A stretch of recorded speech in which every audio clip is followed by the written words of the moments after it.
کاڼه دی سترګو کې عیب دی دا خو واضح ده دا خبره خو متواتر ده په اتفاق سره چې هغه اعور دی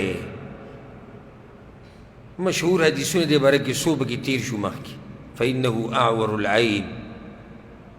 او مخکې یو حدیث تېر شو چې یاد ساتي هغه کاڼه دی او ستاسو رب چې دی هغه کاڼه نه دی هغه په سترګو کې عیب نشتی دا خو واضحه ده اختلاف د علماو په منځ کې په کوم ځای کې راغلی دی په دې ځای کې راغلی دی چې د ده په کومه سترګه کې نقصان دی دې مسله کې اختلاف دی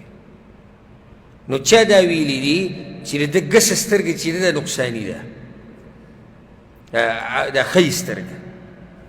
چا دا ویلی دي چې د ده دا ښی سترګه چې دا کار نه کوي دی په دغې باندې کاڼه دی ښی سترګه یې بلکل پالتو ده متفق علیه حدیث ته په صحیح بخاري صحیح مسلم کې پیغمبر صلی اللہ علیہ وسلم وی ان المسیح الدجال اعور العین الیمنا پا کم سترگا کانا ہے پا خی سترگا کأن عین پیغمبر صلی اللہ علیہ وسلم گورا دی سترگی تشبیح ورکڑی دا چی داگا دا سترگی دیسی دا کعنبت طافیہ لکه دا انگور دا دانین چی اوبر اوباسی ناغه څنګه پاتې شي اسی چپړه پاتې شي یا پوستکی پاتې شي بس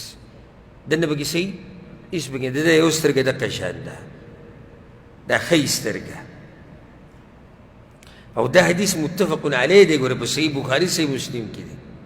ښه یو حدیث کې دا د امام ابن خزیمه راوړی دی چې الا ان المسیح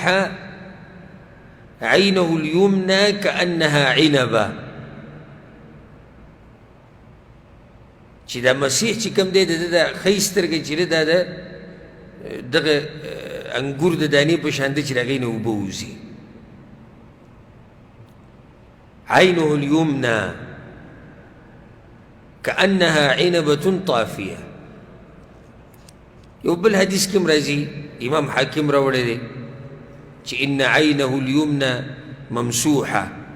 مسح شوې ده خرابه ده دویم قول دا دی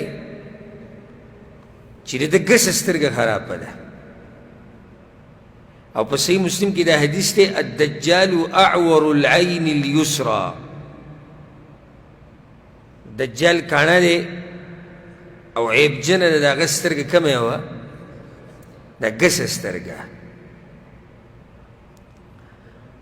په یو حدیث کې داسې راځي ممسوح العین اليسرى دا ګسه سترګې ممسوح شوې ده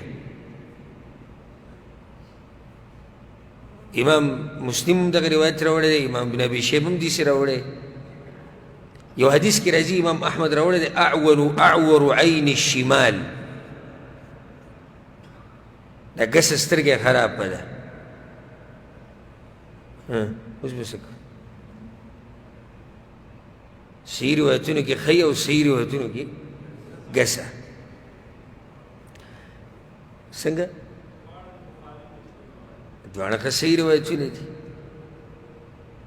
دا بل متفق علیه دی او دا بل په صحیح مسلم کې دی او روایتونه سندونه یې صحیح دي نو جواب د دې دا دی اصل کې د هغه په دواړو سترګو کې عیب دی نو دا ښی سترګه چې ده دا خرابه ده بلکل نو دا ګسه چې یوازې شي خو هم عیبجنه شوه که نه یوه سترګه عیب نه دی تاسو څه وایئ لکه دا یو خو دننه خرابه ده دا بله چې یوازې ده او بله ورسره نشتي عیب شو که نه شو نو خو دا هم عیب شو که په ګسه کې هم عیب شو بله وی دا راوتې ده دا ګسه سترګه ده نه ده دا راوتې ده یو حدیث کې راځي چې د انګور د دانې په شان داسې راوتې ده بهر ته او تکه شنه ده نو دې کې هم عیب دی عیب په اصل کې په دواړو سترګو کې شتي